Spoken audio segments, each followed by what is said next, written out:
عزیز مسیحو، میں father Arnold ہوں اور میں میلبرن آسٹریلیا میں رہتا ہوں۔ میں آج پاشکا کے تیسرے اتوار کی انجیل، جو کہ یوحنا کی انجیل کا 21واں باب اور پہلی 19 آیتوں پر مشتمل ہے، اس پر روشنی ڈالوں گا۔ مسیح میں میرے عزیز بھائیوں، بہنوں اور پیارے بچوں، جب سے یسوع مصلوب ہوا اس وقت سے 11 کے 11 رسول اسی بالا خانے میں رہے جہاں یسوع نے ان کے ساتھ آخری کھانا کھایا تھا۔ روایت کے مطابق وہ مکان مرکز انجیل نویس کی والدہ کا تھا۔ بالا خانے کے علاوہ وہ اور کہاں رہ سکتے تھے؟ یسوع کی کوئی مستقل رہائش گاہ تھی ہی نہیں۔ شرمندگی کے مارے وہ اپنے اپنے گھروں کو نہیں لوٹ سکتے تھے، کیونکہ انہیں معلوم تھا کہ رشتہ دار اور آس پڑوس کے لوگ ان کا خوب مذاق اڑائیں گے، اور کب تک وہ اس خاتون کی مہمان نوازی کا ناجائز فائدہ اٹھا سکتے تھے؟ اس لیے مایوس کن عالم میں پطرس نے باقیوں سے کہا، میں مچھلی کے شکار کو جاتا ہوں۔ کل 7 رسول شکار کے لیے نکل پڑے۔ پطرس کی تجویز معقول اور قابل تعریف تھی۔ کچھ مچھلی وہ اپنے میزبان کو دے دیتا اور باقی مچھلی بیچ کر نقدی اسی میزبان کو دے دیتا، مگر اس رات کچھ نہ پکڑا۔ عزیز مسیحو، آپ تصور کر سکتے ہیں کہ اس وقت پطرس کے ذہن میں کیا خیالات ابھر آئے ہوں گے کہ ہماری محنت بے فائدہ نکلا، کیونکہ میری بے وفائی کی وجہ سے یسوع مجھ سے ناراض ہیں۔ جب وہ کنارے پر پہنچ گئے تو وہاں ایک نامعلوم شخص موجود تھا، جس نے انہیں کہا، اے نوجوانوں، تمہارے پاس کچھ کھانے کو ہے؟ انہوں نے اسے کہا، نہیں۔ جب اس اجنبی نے کہا کہ کشتی کی دائنی طرف جال ڈالو تو تم کچھ پاؤ گے، یہ ہدایت پطرس کو، جو کہ ایک ماہر مچھیرا تھا، محمل لگا، کیونکہ کوئی بھی مچھیرا دن کے وقت ماہی گیری نہیں کرتا ہے۔ اس اجنبی نے ان سے کہا، تم کچھ پاؤ گے؟ پس انہوں نے اس مارے جال ڈالا اور مچھلیوں کی کثرت کے سبب سے جال کو کھینچ نہ سکے۔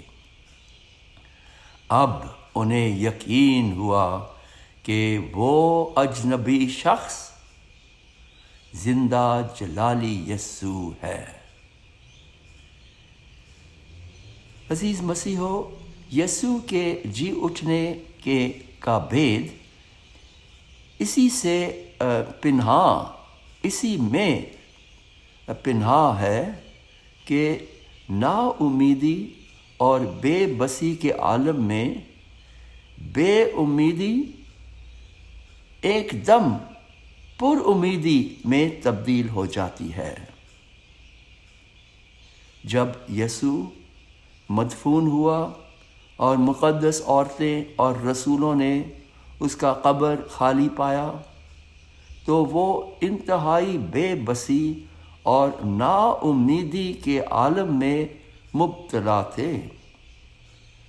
جب یسوع کئی بار ان کے سامنے ظاہر ہوا، جیسے کہ ہم نے اس واقعہ میں سنا، ان کی حالت امید نو میں تبدیل ہو جاتی تھی کہ یسوع نے انہیں نہیں چھوڑا، وہ ان کے درمیان ہے اور ان کی صورتحال سے بخوبی آگاہ ہے۔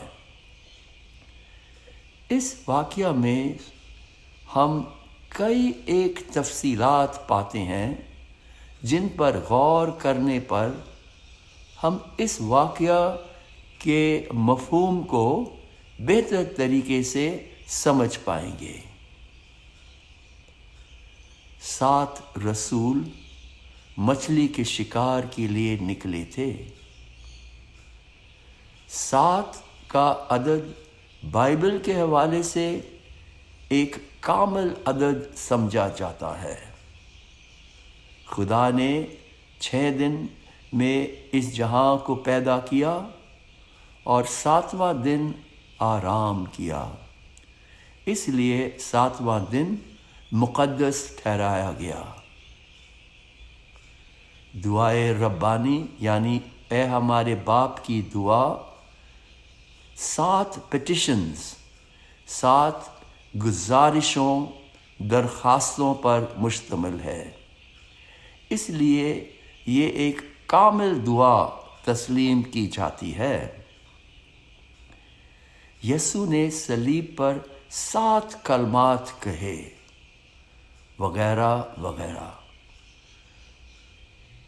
عزیز مسیحو، رسولوں نے 153 مچھلیاں پکڑیں۔ یہ عدد اس علاقے میں مچھلیوں کی قسموں کی نشاندہی کرتی ہے۔ یہ عدد اس حقیقت کی علامت ہے کہ دھیرے دھیرے کلیسیا میں مختلف نسلوں کے انسان شامل ہوں گے، جبکہ جال کلیسیا کی علامت ہے۔ باوجود کہ جال 153 بڑی بڑی مچھلیوں سے بھرا ہوا تھا، جال نہ پھٹا۔ وہ اس حقیقت کی طرف اشارہ ہے کہ کلیسیا کے جال میں ان گنت مومنین شامل ہو سکتے ہیں۔ کسی اور رسول نے نہیں بلکہ پطرس رسول نے جال کو کنارے پر کھینچا۔